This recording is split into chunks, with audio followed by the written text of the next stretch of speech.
people might be sitting there really thinking, like, I'm really pissed off about this situation with my girlfriend or work or whatever it may be, and not realize that it's largely just because the body is out of balance. Those thoughts aren't actually that truthful.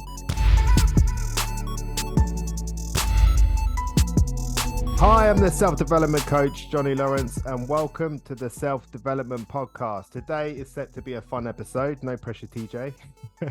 But on this episode, I'm excited to be speaking with TJ Power. TJ is a neuroscientist, international neuroscience speaker, and online mental health content creator who delivers mental health training to over 10,000 people and is the co-founder of Neurify. He delivers highly engaging, gamified mental health training experiences and has built a new formula for mental health called d.o.s.e. That's d.o.s.e, which stands for dopamine, oxytocin, serotonin, and endorphins, the four main mental health brain chemicals, and teaches employees and students to truly understand their mental health. TJ's Instagram has almost 80,000 followers, and he provides neuroscience-based mental health guidance every single day. TJ, how are you, mate? I'm good, Johnny. Thank you for having me here. I'm excited for this conversation. Yeah, so am I. So am I. Just like I said to you just before we hit record, I just love your passion and how you explain things, and how you also just take like real life scenarios, like a hangover, like something that everybody encounters at some point. And you try and sort of rationalize it in a way. And when I say that, I mean in solutions, like don't just sit there and give into it. Like, here's some stuff that you could do to feel better. And I think that's really the one of the things that really made me want to reach out to you, is that that's what you're all about, like how to make yourself feel better, because there's so much science out there, there's so much stuff that's really complicated and difficult to understand, and you have a way of just bringing it down to sort of plain talk and saying, right, this is what you should do, and it works. Truth, it actually works. That's cool to hear, man. Yeah, that is definitely what I'm aiming to do. Like, I have a very realistic perspective on mental health. I know everyone loves all these things like booze and scrolling social media and all these different things. And I definitely believe there's a way to navigate the modern world and have all these fun things in our life, but also feel good in our heads. And I think the sciencey neuroscience stuff can provide a good framework to do that. Yeah, that's a really, just like that. It's a lovely way of explaining it. You're right. People shouldn't, the answer's not always super restrictive stuff, is it? Sometimes it's about trying to find that. I prefer the word harmony to balance. I like the word harmony because it suggests that it's more changeable. It definitely goes up and down. Yeah, that's right. And that's it. That's the thing, isn't it? Like, we can get up with the best intentions in the morning, but sometimes we don't feel like doing the things we want to do. Sometimes we don't necessarily feel that motivation. Sometimes we need to be a bit harder on ourselves and use discipline. But all of that's okay. It doesn't have to be like, so like quite often I've found with clients is that their approach to making themselves feel motivated is really quite horrible. Like, just be horrible to myself, like make myself do stuff and be to myself. So yeah, I'm not overly keen on that approach. But I mean, for those that might not have come across you yet, I mean, could you tell people a little bit about yourself and your journey so far? Yes. So I'm 25 and I work in this neuroscience space. I run this company called Neurify. I always was pretty interested in psychology. I played a lot of golf as a kid. Golf was my original dream, was becoming a professional golfer. And that kind of, from a really young age, like 8 to 10 years old, I was having sports psychology training and stuff like that. So super young, I was learning about how our brains worked. And then I actually discovered the world of having fun and girls and alcohol, and decided golf wasn't necessarily the thing I wanted to pursue when I was 14, 15, which is funny. And I went deeper into this psychology topic. I had some pretty challenging life experiences between like 16 and 20. I lost a lot of family members that were close to me and stuff like that. And it made me kind of mature in my thinking a bit. Dove into psychology at university, got offered the chance to lecture when I was at university. And then, yeah, when COVID began, and I kind of thought maybe I could train companies and schools, and it all kicked off from there. Wow. That's quite the deep dive. That, I mean, there's so much there, isn't there? I mean, so you went from golf, yeah, started with the golf to neuroscience. That is quite a jump. It's quite a jump. Is there any bits of information in between them? I think I had this like psychology training in golf, because golf, if you've ever played it, is like an absolute nightmare in your brain, basically. It's a very like mental game instead of like physical, like lots of the other sports. And had the training, and then during my like school years, I never really connected with school education that much. I found it quite boring, and it just didn't really like hit the money for me. But I managed to get through all the school education. I enjoyed the social aspect of school. And then when I was Getting going to that vibe. college, yeah, I like that bit. And when I was like 16, I was going to pick my A levels, and for the first time, I could study psychology. I picked that because I thought, oh, maybe learning about people will be interesting. And then that was the first time in my life I thought, wow, this is really, really cool. Started psychology, and then in that journey of studying, discovered things like dopamine, and thought, wow, this is so cool. This is such a clear reason as to why lots of us feel shit in our heads at times and all that sort of stuff. And yeah, it kind of went golf, psychology, then neuroscience.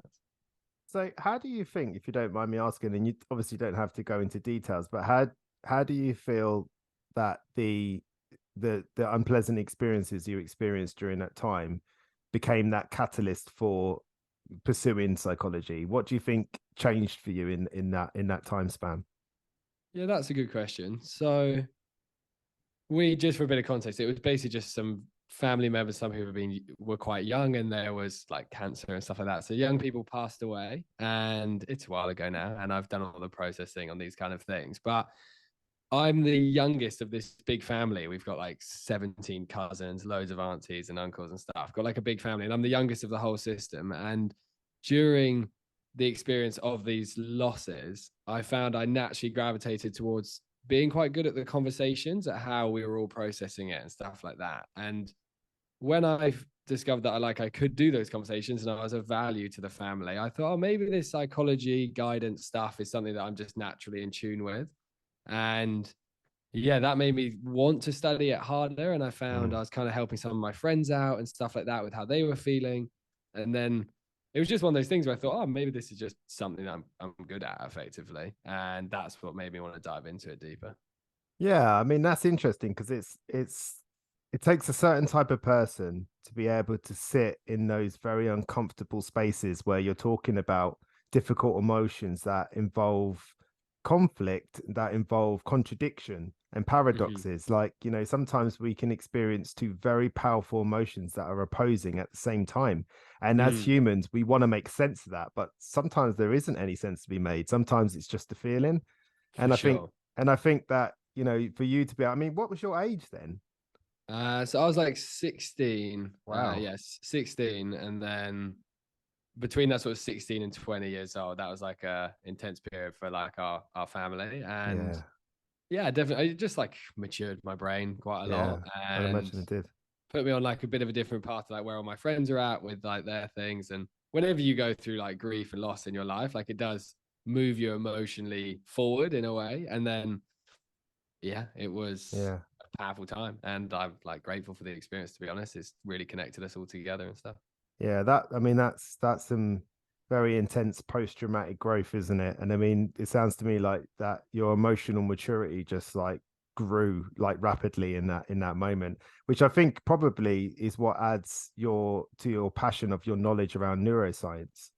It sounds like, I mean, I might be wrong, but No, it that does. It does. It like I rediscovered what it was like to feel really shit. And then I thought I yeah. really want to feel really good. And in that process of also going through this experience, I really dived into the party lifestyle. I'm someone that is party oriented, very extroverted, love social environments. And I also discovered how fun the party lifestyle can be, but then also the challenges the party lifestyle can bring as well. The consequences. I discovered both sides, and it was pretty fun discovering both of the sides.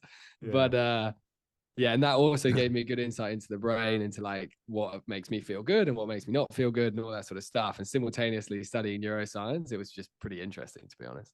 Yeah, and I think sometimes when people are not in a good place emotionally, the one thing that kind of has to be there in order for you to move forward is you have to want to.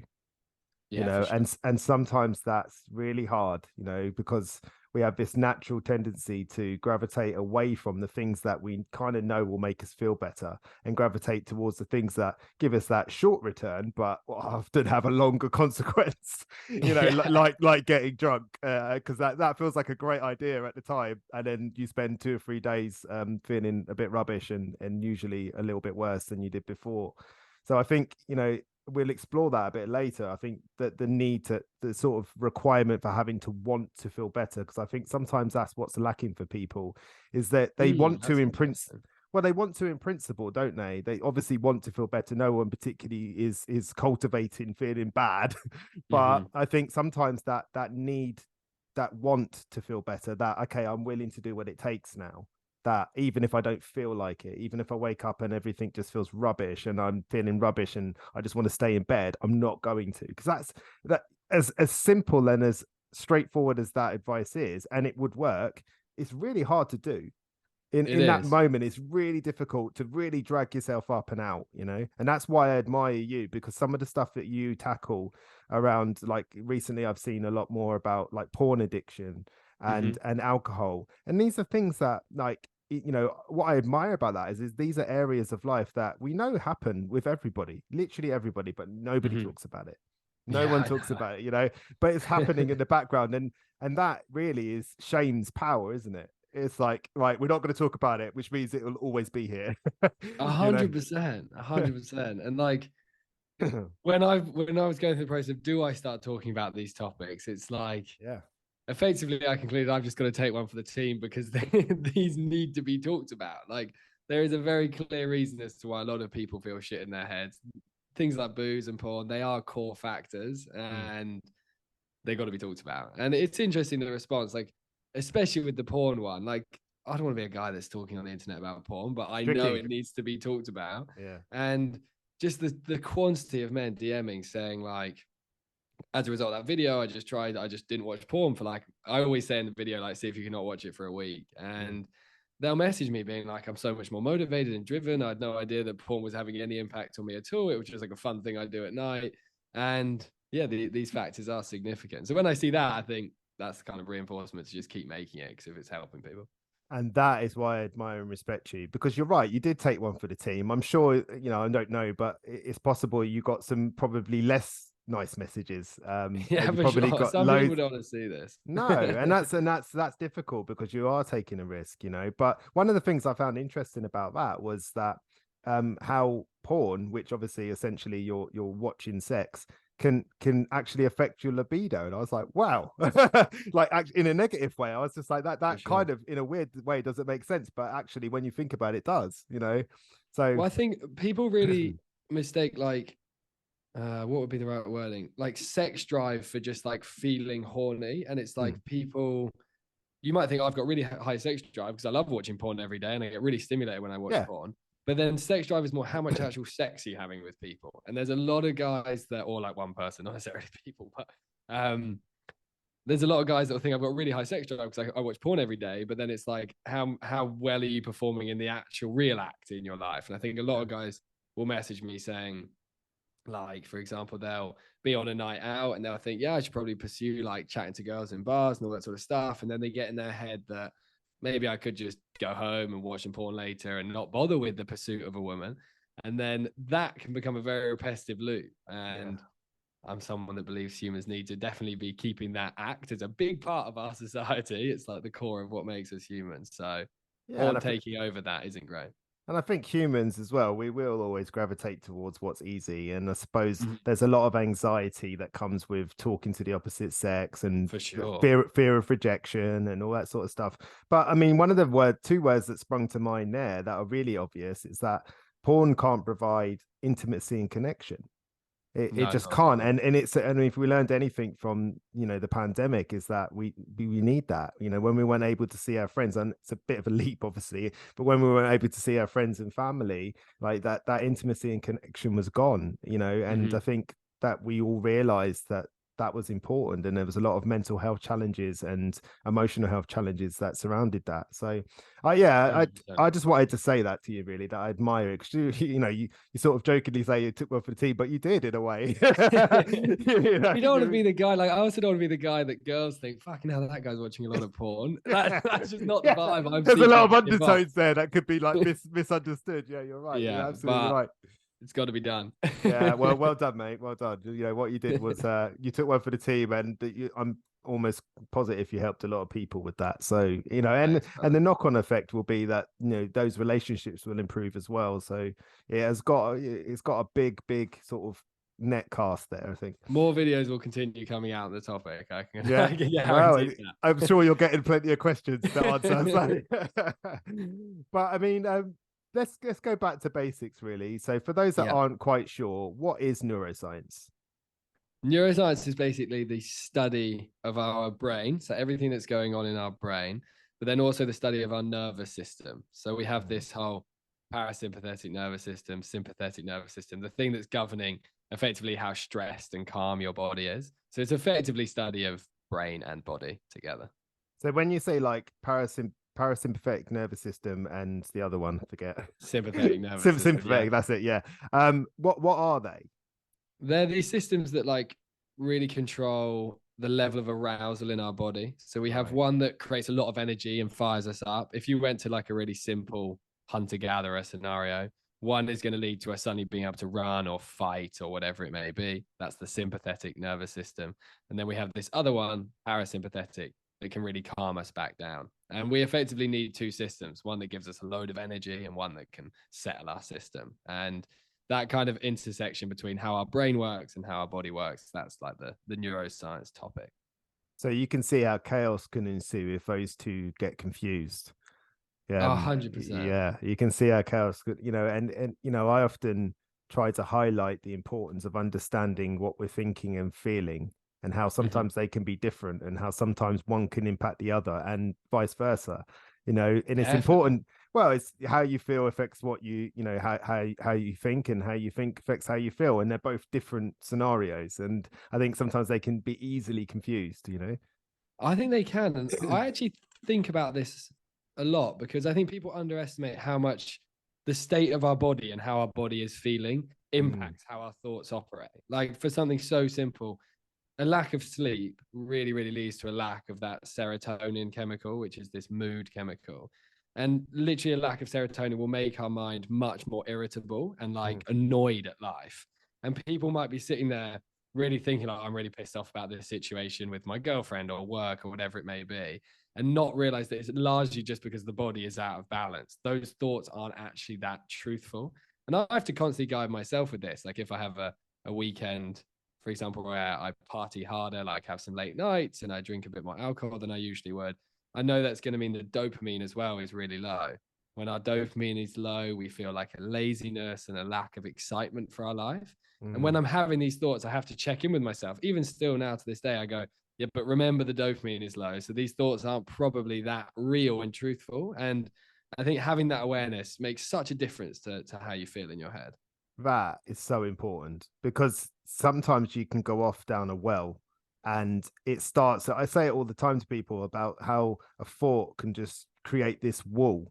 Like I Mm-hmm. call it a worry wall. So you have a single thought, which is just a thought at that point, and then you apply a little bit of meaning to it, which applies a little bit of meaning to a bigger picture, and a little bit of meaning to a bigger picture. And before you know it, you've built this. If each of those thoughts or meanings create a brick, you've built this huge wall which makes you unable to go forward, and you just feel Yeah, like not doing true. anything. You're just like, I'm not going to do anything now. I call it a worry wall. And it's so true that you don't have to latch onto that thought. You don't have to apply meaning. Sometimes the thought you can have is, oh, nearly. And again, some people are go, oh, so stupid, I always do that. No, wait a second. No, you're not stupid. You just nearly got caught out by that little trick again. And it's a bit more Definitely. it's a bit more playful, isn't it? A little bit less unkind to yourself. For But sure. yeah, because that's the other part of it, isn't it? And I think what you pointed out there is so true. It's being able to create an awareness and go, wait a minute, I know what's going on here. Because let's face it, like most people, it's a basic need that's causing so much stress, like going to the toilet. just go. The amount of women, especially, that hold it in, and I'm like, why? Because I'm 42 and I don't have that option anymore. If I need to go for a wee, it's now, right now. you Yeah, know, fair you know, play. so yeah, and if you're tired, get more sleep, which I recognize sometimes is difficult if you've got things going on. Hungry, being hungry, that's where the word hangry comes from, isn't it? Things like Yeah, and that. hungry is low serotonin as well. It's why we get so irritable because literally when we're hungry, our body is craving that serotonin molecule. Food Yeah, is what like builds it. So hungry is a classic thing. yeah, The and I think human needs idea you said there is so true because I hold the perspective that like this mental health like epidemic we've got now is a bit more formulaic and easier to understand than society is recognizing. And I think there are a lot of really core human needs that humans require for our survival. And I think we're losing a lot of them over time in our techie world. And I think the brain and body is just screaming at us and saying, I will make you feel shit until you get these core things back, whether it's yeah. food or sleep or movement or relationship or sunlight, these like really core natural needs that humans have. And whenever people go through like the training and stuff we do, if you add core things back into your life, it's ridiculous how much just like little behavioral changes impact all these thoughts that are happening. Have you ever seen the film? I think it's called Idiocracy. Um, I don't think I have. I don't think I have. no, but it's about a society X amount of years into the future that brands have become so powerful that they have dominance over people, the way people think. And one of the Oh, brands is right. Gatorade. Yeah. So Okay. they've told everybody that the only thing you can drink is Gatorade. The problem was though, you skip forward a few decades and they're putting Gatorade on their crops because they no longer focus on what water is because they just use Gatorade for everything. And the crops start to die.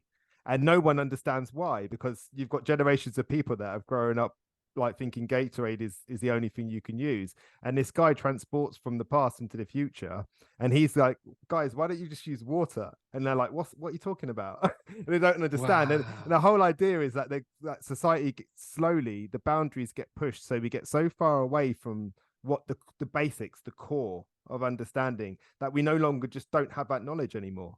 And it takes someone who comes along and says something Interesting. as simple to us as like, "Why don't you just put water on it?" And they're like, water? What are you talking about? Wow, But that's wild. Society is almost doing that. We are losing yeah, some of our like really core intuitive insights to how a human operates for sure. yeah. And I think as humans, like we have this thing that I suppose in some ways is helpful, in some ways is unhelpful, is that we naturally gravitate away from what causes us pain and towards what causes us comfort. But Hmm. sometimes that that understanding of what comfort is in the short term can sort of cast a big like doubt over what's going to be comfortable in the long term. Like you say, like, that's where I suppose people commit adultery, and people get addictions because they keep getting them small hits and not realizing that it's impacting their life on a bigger scale. um Interesting. Can I tell yeah, you something wild about that away from pain towards comfort? Because this is quite cool. yeah.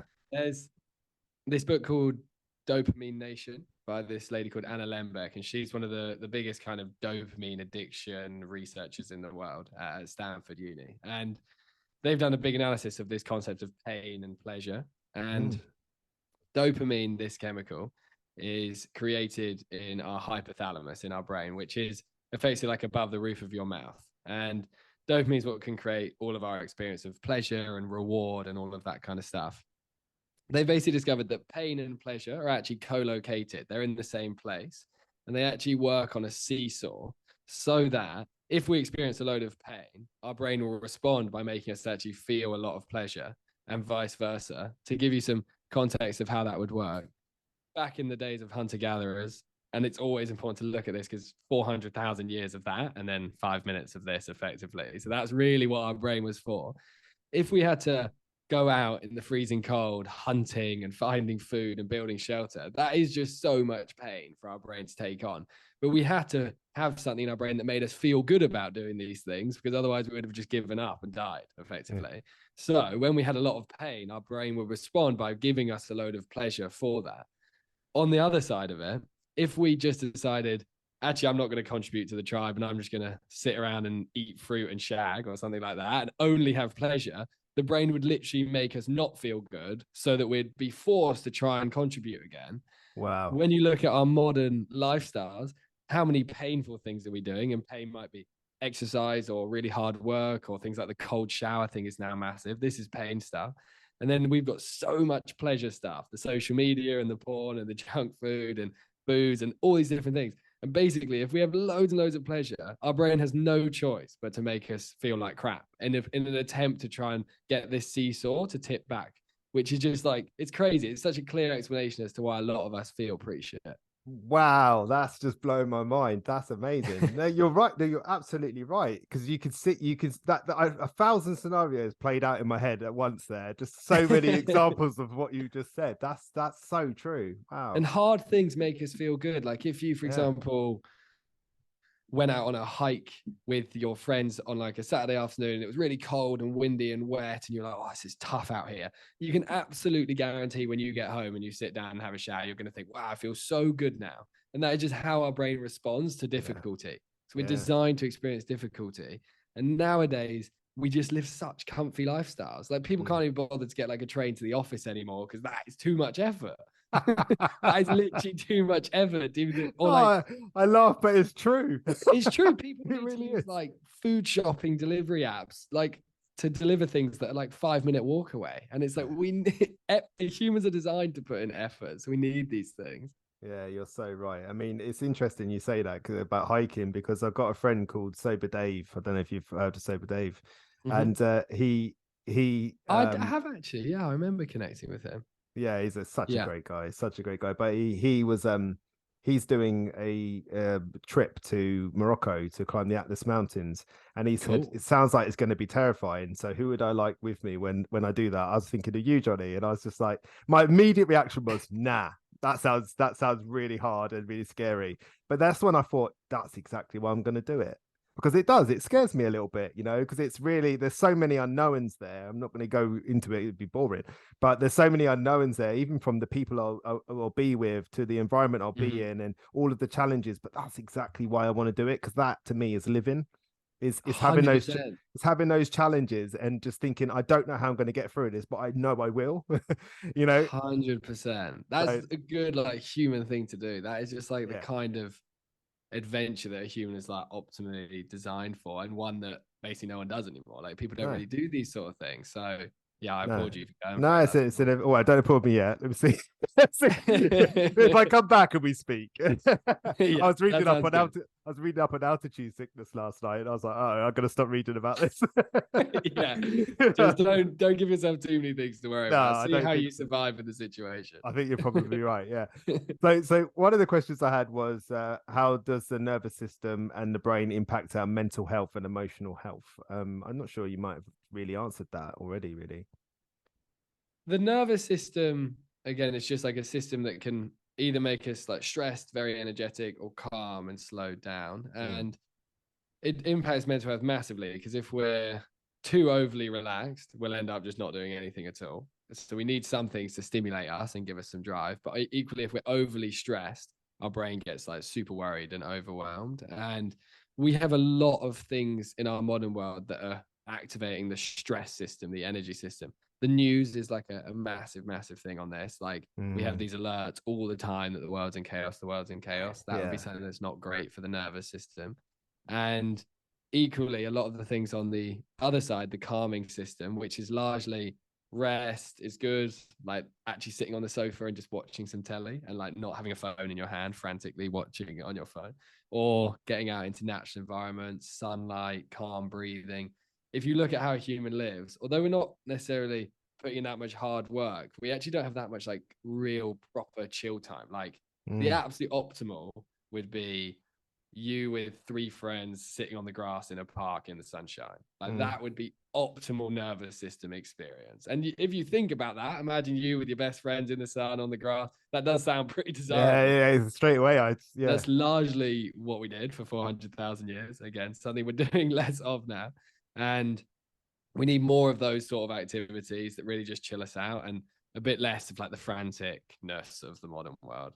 Yeah, it's funny you mentioned phones because it's the sort of purpose of a phone is to connect us, but actually I think in some ways it's disconnected us so much. 100%. I like, definitely believe the phone is the core of the mental health challenge in the modern world. I think it's yeah, like the number one core of the problem. And it's also enabling mass progress. My whole entire life and career is built off the fact the phone exists. yeah, yeah, Definitely not that I think it should just disappear, but like I spend a lot of time working in the younger people space, training schools and teenagers and stuff like that. And the shift in mental health over the last decade is so unbelievable from when I was at school to what's happening in schools now. And really the only difference is the phone. So yeah, it's a big yeah. thing, this, and No, it learning to is. manage it is huge. Well, just then, like you said, watching TV without being on your phone, meeting up with your friends instead of speaking to them on the phone. Like I remember not so long ago, well, like the lads group chat, Hmm. we're all in there, all chatting, we're laughing, sending each other memes and having fun in there, but we're not really together. We're Yeah, doing it for a phone, but it gives us enough for us to not ever really sort of go, oh, should we get together Saturday or anything like that.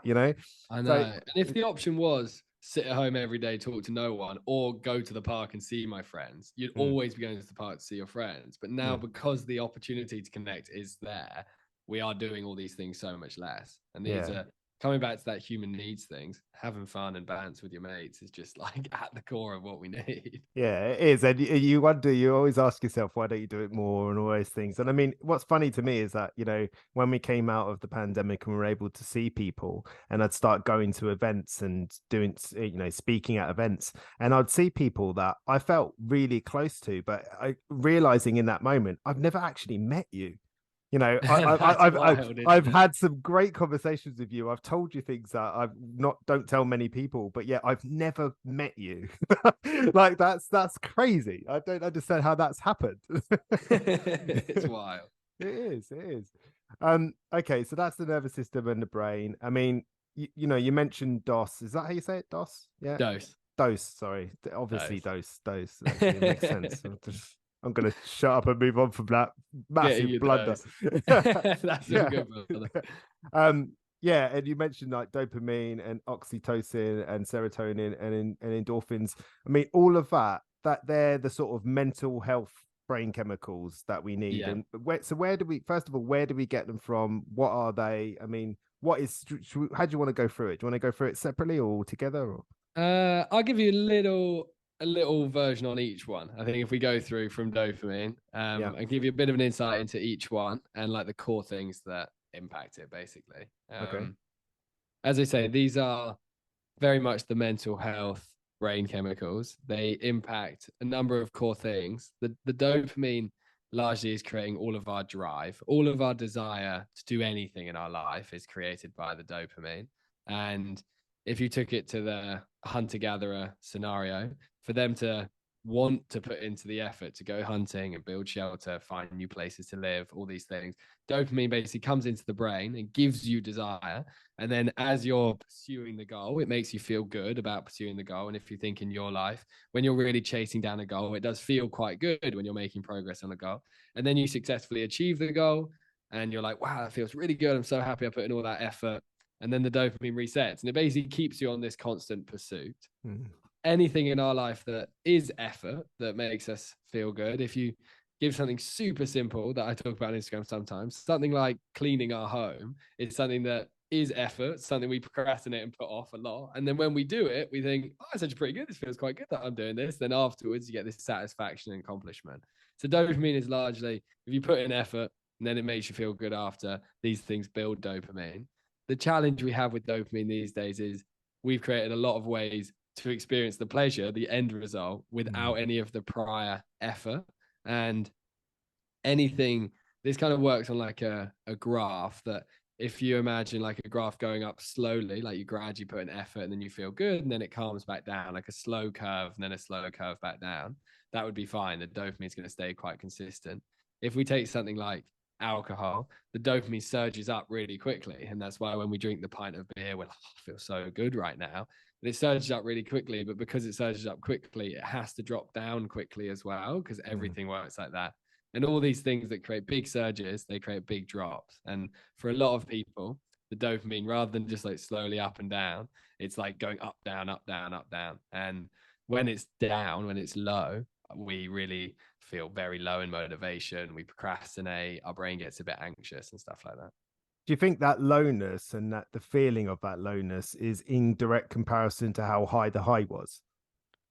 That is such a good question. Yeah, I think they perfectly correlate almost, because if you take something like the difference between a hangover or like taking cocaine, like a powerful drug, the low is going to be even lower on the cocaine because they took you higher with the dopamine effectively. And finding that like dopamine balance is something that's very hard to fine tune in our modern world, because we want to scroll the social media and we want to like drink with our friends and stuff. And I don't guide anyone to try and live like some perfect healthy lifestyle. I think it's just unrealistic in our modern world. But it's basically learning to slightly reduce the like dosage of the crappy behaviors and then increase all the things you're doing in your life that are effort. So whether you can like play sport or really chase down your career or whatever it may be, anything that's effort for you is going to effectively counteract these high pleasure behaviors. But a lot of people are living in a life of largely just high pleasure behaviors. So the dopamine super low, makes you feel like shit. I think also it's worth acknowledging sort of what you say to sort of nurture an awareness that marketing companies know this now. So they're using this tactic to make you want to stay high, you know, by maybe offering you something that makes you get a big dopamine hit, but then telling you, oh, you shouldn't feel like this when you get the drop. Oh, you shouldn't feel like this. You need to do it again. You need to do it again. You need to do it again. You need to do it again, for sure. Yeah, that's it's annoying, but you know, they're very aware of how these things work. Like TikTok's like the optimal dopamine platform. They've really just mastered the dopamine to the brain. You just know that if you open that app, you're feeling pleasure immediately. Yeah, it's true. It's just the faster. Like even when you go between Instagram and TikTok, you know you're going to get pleasure faster from TikTok than Instagram now. Like they have achieved that as a goal. And you're now watching every platform copy. Reels has completely copied it. YouTube Shorts, even Reddit basically has TikTok in there. Even Netflix. If you're not on Netflix on your phone, if you go on the Netflix app on your phone now, has basically TikTok in it, which is I didn't know that. No, that's crazy. No, that's addictive stuff to recommend you guys. Whoa. Do any of these things. But it is tricky, and when we're the challenge is if you start doing more of these behaviors, the dopamine starts fluctuating more, and then the more you feel like shit, the more you constantly seek for the quick rewards to help yourself climb back out. But if you are in that space, which I have no judgment if you are, I've been in that space many times, the only way out is effort, basically, is to get the dopamine climbing back. So that could be so small. That could be like, okay, today I'm going to go to the shop, buy some good food, and I'm going to cook a healthy meal. Like that's effort. Dopamine start coming back. Cleaning your home would be good. A little bit of exercise would be good. But finding your little area of how can I get more effort into your life is the only way. It's the only way to recover the dopamine. That's a brilliant message. I love that. Like, how can you put the effort back into your life? That's perfect. I really like that.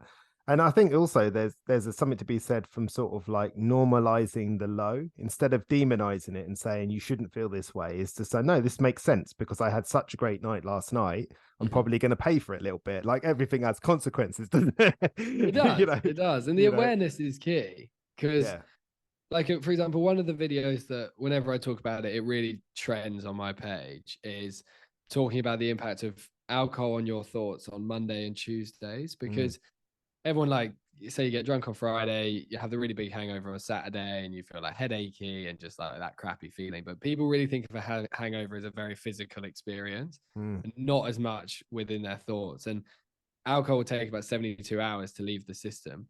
And when it leaves, say on the Monday and Tuesday, the dopamine will really drop because literally the alcohol is no longer in there anymore. It's no longer in your body. So the alcohol really drops, the dopamine really drops down. And then our thoughts change. Our thoughts are like more irritable and annoyed and low. If in that moment you can tell yourself, this isn't my current situation that's creating these thoughts, it's just the alcohol leaving. Just that awareness makes it not as bad. But if you don't have the awareness and you think, oh, I hate my job and I hate my girlfriend, all this sort of stuff. Start making big life decisions. Basically Mondays and Tuesdays, make no life decisions. None. No life decisions happen on Mondays. Thursday is always the day in the week where everyone feels pretty good. That's all. Everyone's like, Thursdays, yeah, I feel pretty good. Fridays, I feel really good. And it's Yeah. really just because the dopamine's recovered from the weekend. That's the only Yeah. thing that's happened. So Yeah. life decisions on Thursday afternoon, probably the best stuff. Yeah, don't start talking to your partner about whether this is working out or not on Monday. So, No, save it for yeah, later in the week once yeah, you're back in the balance. yeah. Because I mean, I don't drink anymore. I've been sober for a couple of years, but I remember Man, well done. well, it's just a decision that had to happen. Really, it was one of those. I was kicking the can down the road, and then one day it just became very apparent that I I needed to respect make you for that. that. I think it's a wise idea. Yeah, it was hard. It was hard in the short term. There was a difficult year, the first year, but now I'm at a point where I genuinely and honestly don't think about it anymore. That's cool. I really don't, but like I say, it was a hard road to get there, but here it is. So the next one was oxytocin. Yes. So this is the human bonding hormone, and Oh. basically creates all the desire for us to connect with each other. When we are born, when our mum gives birth to us, the mum and the baby get this giant surge of oxytocin, which creates this connection. And it Mm. creates this massive desire for the mum to like care and love this baby. And then for the baby, it creates this initial desire to be like, okay, all these big older people, I need to just like make sure I'm always around them so that I can survive. So it's just like this human connector. And anytime in our life that we receive love, or very importantly, we give love and we contribute to others, this oxytocin chemical goes up and makes us feel connected to people. It massively calms us when we feel connected to people. You can imagine from an evolutionary point of view, if you ever were suddenly excluded from the tribe, you are completely effed effectively. Like you're not surviving in a jungle on your own. So Mm. we have this real need to be connected into groups effectively. And if you look at your life, whenever you've had a moment of feeling excluded, even from like a dinner or like a birthday or something, it like really makes us quite anxious and Yeah. nervous. And that's because of that hunter gatherer drive to always make sure we're connected into a group. So, big thing with oxytocin, making sure we're in environments where we receive love from people.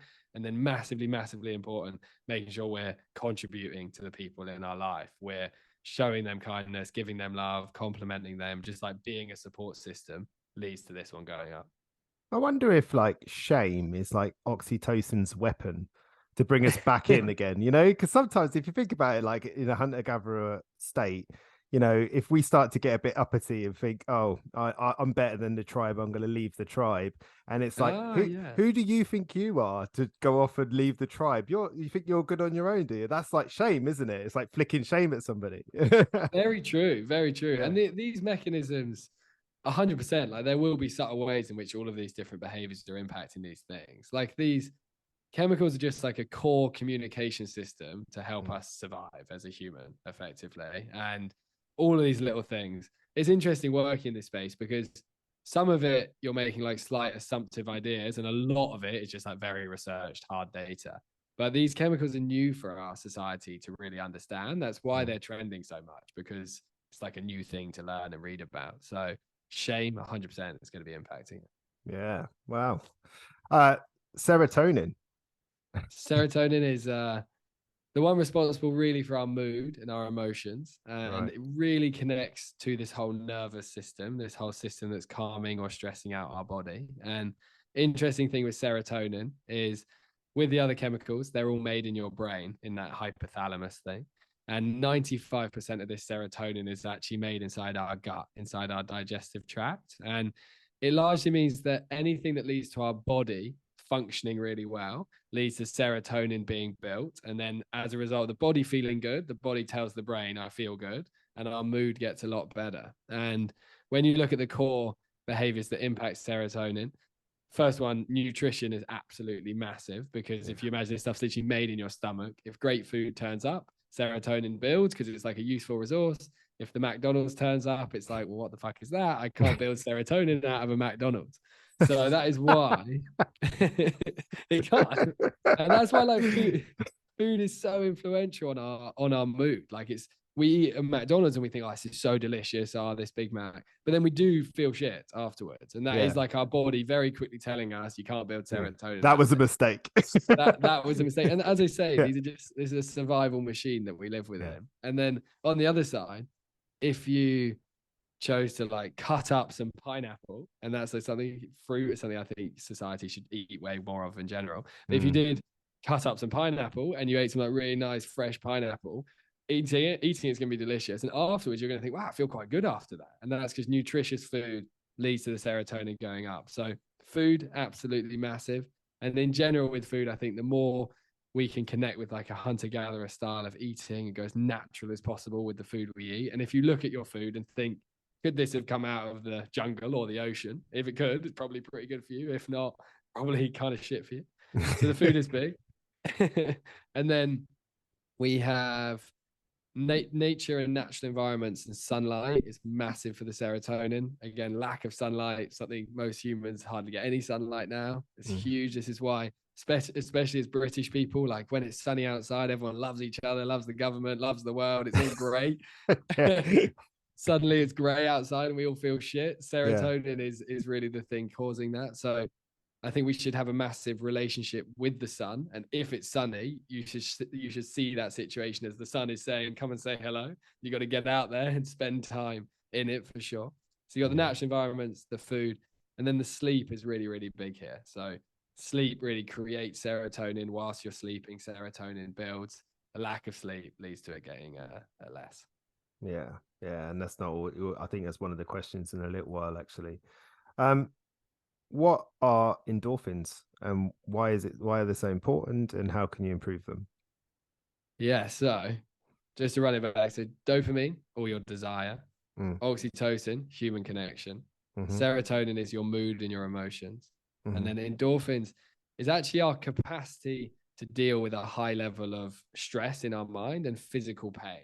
That's actually why we have this one. And again, back to the hunter-gatherer, if you were suddenly faced with a bear being in front of you, a bear is actually a crap example because you're dead if there's a bear there. If you imagine like some kind of small animal that you might have a chance against, let's go for a tiny bear cub. If you had that situation where you've got to fight this bear, in that situation, if you got really, really stressed in your mind, and like, oh my God, I'm going to die, I'm going to die, I'm going to die, that's not going to be very useful. And similarly, when you start fighting it, if it scratches you and stuff, if you really focus on the pain and you're like, oh my God, this hurts so much, this hurts so much, again, it's not going to be very useful. So we have this endorphin system that releases through our brain and body and takes away the stress in our mind and takes away the pain that we're experiencing in our body. And something like morphine, the drug that we have that you get in hospital, literally eliminates pain. Morphine was built off of our understanding of this. So this is like a natural pain reliever. If we get the endorphins pumping up, our mind is a hell of a lot calmer and less stressed out effectively. And given the scenario of what its function is like physical encounters, any time that we physically exert our body puts in effort, the endorphins rise. So exercise, running up a hill, for example, anything that's hard exercise, super good. Saunas, really, really good for this. The body like it works hard in a sauna. Singing is something that's like massive for endorphins. Yeah. And in our training experiences, we have all these different challenges people complete. One of them is people have to sing for 5 minutes every day for 7 days. And just that simple thing makes a massive difference, especially if you really sing. Like if you're driving your car or you're singing Belt it out. belt it out, because the body is literally putting in physical effort. The endorphins release. So you got singing, laughing is big, stretching our body. So anything that gets the body physically going, endorphins go up, the mind gets less stressed effectively.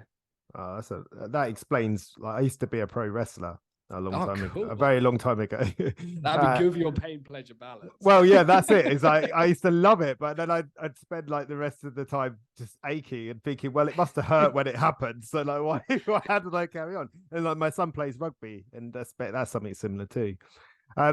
So all of these different like chemicals and stuff, how can we improve them in a nutshell? Is it just diet, sunshine, connection? Is it just giving them what they want in a way?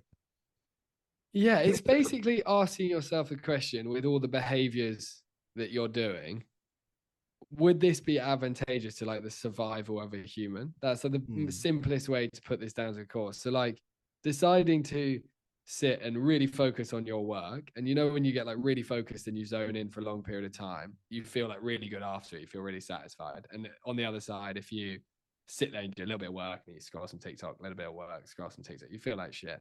And something like deep focus, really, really good for dopamine. If you imagine with a human, being a human that's really, really distracted all the time, or being one that can really focus and pursue a goal, in your head, you're thinking, oh, yeah, it's really good if I can practice focusing. It's good for human survival, effectively. So if you ask yourself the question, that's the best thing you can do. So then you come to all these different behaviors. Dopamine, anything, effort, oxytocin, you got to connect with people and massively prioritize in-person connection. Serotonin, getting into the most natural environments with your food, sleep, and nature is huge. And then endorphins, physically pushing yourself. These are the core behaviors that really lead to them all boosting up. Blimey, that just set your example earlier, like, a picnic in the sunshine with your friends is literally all of it, isn't That's it? all we need to do. Yeah, just need Get to be some outside fruit. eating all the time with our mates. But these things can happen more for Yeah, sure. yeah, We just need these moments. And if you can, yeah, put yourself in those situations or for long periods of time, get away from the phone is massive because yeah. the phone is constantly depleting the dopamine. That's why we love it because we get these quick hits. And I'm a big believer in like the concept of phone fasting, which is like a window away from our phone. Love that. And I think we need at least 60 minutes a day at some point in our day where we don't see a phone. And Mm. you could achieve that in the morning. You could achieve that in the evenings. It's really good if you can just like get rid of it. I've had to build in like a big process for me with the phone because I find the phone super addictive. I love Yeah, checking my Instagram. I love yeah, yeah. scrolling TikTok. I love all these things. And I now have this pattern where I'll actually leave the phone at home when I go to the gym and go to the gym in the evening. I play some tennis and I go to the gym and I'll have this, and I've built up to this. You can find your own balance, but now I have this like 2 to 2.5 hour window off a phone each evening, and it's ridiculous how good it is for my brain Yeah. because these chemicals restore. You disconnect from all the stress of the world. You disconnect from your email and your work and all these different things. So for the dopamine, a big thing is like getting away from the phone. However you're going to do it, you have to find a way to get away from it. I love that phone fasting. That's a really interesting concept. I love that. Um, Yeah. so I know we're sort of running out of time, so I'm gonna have to be selective with these questions, I think. But I think a big one that a lot of people want to understand is how can people improve their quality of sleep? Yeah, that's a good question. Um, Improving the sleep is massive. It Yeah. impacts so many things about how we feel in our heads, and there's kind of some core steps throughout your day that really impact it. The first thing is when we wake up, we really need to have sunlight going into our eyes because we have this circadian rhythm, like our sleep wake system, and effectively, if a load of sunshine comes into our eyes first thing, the system really wakes up. Like you wake up fast. And if something goes up fast, as we talked about earlier, it goes down fast. So the more sunlight in your eyes in the morning, the better your system will turn off effectively at nighttime. And most people spend Right. their mornings indoors.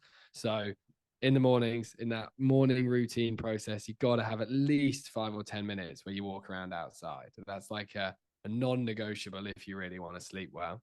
Right. The next thing is our body really has to exercise in some way. And this exercise topic, everyone knows they need to do some exercise, but a lot of people lie in bed really struggling with like thinking and not being able to sleep. And a huge part of the reason we sleep is to restore our body. Because you can imagine back in the day, we were doing like 8 hours of walking and hunting and all this Mm. stuff. At sleep time, all the muscles would regenerate. And when we can't sleep, a big part of that is the fact that our body just isn't tired. It's not physically needing the sleep. So it's like, I Yeah. don't need to sleep. So I'll just stay awake. Our brain is fucking exhausted and our Mm. body is like not tired at all. So the sunlight first thing, the body has to move. If you're under move, it won't sleep. And then some really cool factors are late night sugar, really bad. If we take on like a lot of chocolate or something just before we go to sleep, that's not going to be ideal. So trying to finish up your eating like by 8 p.m. would be really useful. And then with the social media, and 100% this is the biggest factor, is loads of us love to get in bed and scroll to TikTok as the last Mm. last activity we do. And the challenge is that dopamine is obviously what we're getting from the TikTok feed or the Instagram reels or whatever it may be. Dopamine's cousin or like brother in our system is adrenaline. And as I said before, dopamine was all about effort. Adrenaline is this system that gives us tons of energy. So you can imagine it makes sense why they're paired together Yeah. if it's about effort and energy.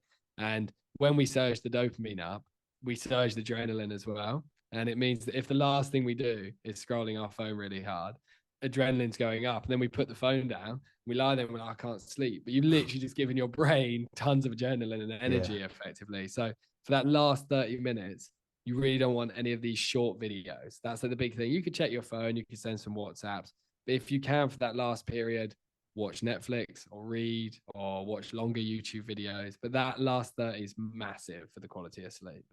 All right, I love that. That's brilliant. So we've got um sunlight first thing in the morning, 10 minutes outside, and then before you go to bed, no phone, or at least reduce the amount of sort of like short form content that you're Yeah, the watching. short form content's the biggest thing. Ideally, no phone. Like, or there's obviously like an optimal with all of these things. Yeah, Optimal is 60 sometimes you minutes now can't. in the Yeah. morning and all that stuff. But um, yeah, it's just the short videos late at night and like scrolling the stories and stuff, and Yeah. maybe refreshing your email. These kind of things they energize our brain. And it's very these things are all super tempting to do. So They are, and they're that way on purpose, you know. So it's a difficult one to go up against. And then the last one you said, I think, was no sugar after 8 p.m. So just try to sort of reduce that. And I suppose, like any behavioral change, anyone that's struggling with sleep and wants to implement all these things, maybe be realistic. Maybe try one at a time, yeah, and form a habit with that. And then just be kind to yourself. Like, you know, if you're not having phone and you're not having sugar and you used to sit there eating Maltesers while on TikTok, you're probably which gonna, is yeah. very modern Yeah, humans. which you're gonna find out quite challenging, I think, you know. So, and if you've not got a lot of sleep and you aspire to go outside for 10 minutes first thing in the morning, that might be a bit strange for you too. So be kind to yourself. For sure, for Be sure. kind to yourself. The final thing on the sleep, which is big, is when we lie in bed and we eventually put the phone down. A lot of people struggle with like the fear and worry that happens in their mind. Like we think about our problems and things Mm, that aren't going well, and analyze ourselves effectively. And that kind of anxious, fearful state is not particularly enjoyable, and it really leads to us not being able to sleep. And then we want to pick the phone back up to distract ourselves from the thoughts. The kind of antidote to fear and anxiety is that whole gratitude concept, because fear and anxiety is like this apprehensive state about something in the future or something that's not you're not happy about in the past. And gratitude is like a state of mind that literally forces our brain to come into the present. And if you lie in bed and you say to yourself, what has gone well for me recently? What am I happy about that's happened recently? And you just really try and think of some things, and you get better and better at this, better and better at this over time. And you think through, oh, did I have a nice conversation with someone today? Or did I eat some good food? Or did something go well with work? Or anything that's made you happy? Maybe you watched a good episode of TV that you really enjoyed. mm. But if you go towards that gratitude, what you're happy about state, it calms that fearful thinking. So that's final step as you're going to sleep. I'd really every day go through that gratitude process. It's insane for the oxytocin. It's insane for our anxiety levels. Oh, that's brilliant. Yeah, I love that. That's, yeah, gratitude. Yeah, absolutely. Like reminding yourself what to be, and keep it simple as well. Don't don't Yeah, don't go too mad with it. Just like you just said, it could just be a great this conversation. It would be my gratitude for getting to sleep 100%. tonight. And um, if I think we're disconnected a bit from the word gratitude in our world, if you just say to yourself, "What am I happy about?" That's all you yeah, got to say. What am I happy about? And yeah, there will be a lot you're happy about. It's very easy to be focusing on what you're not happy about. I think we have this real orientation towards the negative in our brains. yeah. And what am I happy about? Just start listing it out, because it makes a big difference. I'm grateful for you, mate. This has been a great conversation. It really has. And I had some questions around neurodiversity, but we'll just have maybe we'll jump on a live one day and have that That conversation. would be cool. I Yeah, would that love would that. be really cool. But just to wrap things up, is there anything that you'd like to pass on to people that you feel could help them with their self-development? What a great question. I would Sorry. like the number one thing in your mind to be, how do I disconnect from my phone more often? I think that's Mm, a really good goal in your life. How do I maybe stop waking up and immediately checking the whole thing in a frantic way? Because that really stresses our brain out. So first thing in the morning, last thing at night. And then when you're with your friends and when you're socializing, gotta start getting away from it and like really just being a human that's connecting with people, because this is underestimated, this phone. mm. And if you build a healthy relationship with the phone, I think it leads to a lot of other things transforming in your life as well. Yeah, love that. Being a human. Just be a human with the Just be, humans, in the grass, in the yeah, sunshine, with the pineapple. that's it, man. It sounds amazing. So just to finish up, what's next for you and where can people find you? Yeah. So where you can find me is just at TJ Power on all the social medias, TikTok and Instagram and LinkedIn and everything like that. And interestingly, I can now announce this as of Friday is Neurify has been this company that trains companies and schools across Europe, and we've really built some amazing like training experiences that help you implement all of this stuff into your life in a really realistic way. And we've really wanted to bring this to people over to bring this like to the general public instead of companies and schools having to buy it. And next week we launched something called Neurify Plus, which is a subscription platform. It's £8 a month, and you get live training, Q&As. There's a d.o.s.e video course, a course for your phone. It's a ridiculous amount of value, basically, but we're going super accessible because we just want people to experience this stuff. So if you follow on the platforms, Neurify Plus is going to launch, and I'm very confident it could be a really cool thing in your life. Yeah, that's amazing. Well done, mate. That's fantastic news. Thanks, Congratulations and well done. man. Well, Thank you, man. thank you for this conversation. It's certainly going to be part of my gratitude this evening. And yeah, it'd be lovely to catch you on a live and talk about neurodiversity. There's a few questions that people had about that, but we'll get to that another day, I think. But thank you so much for today. I'm grateful for you, man. Thank you for the great questions.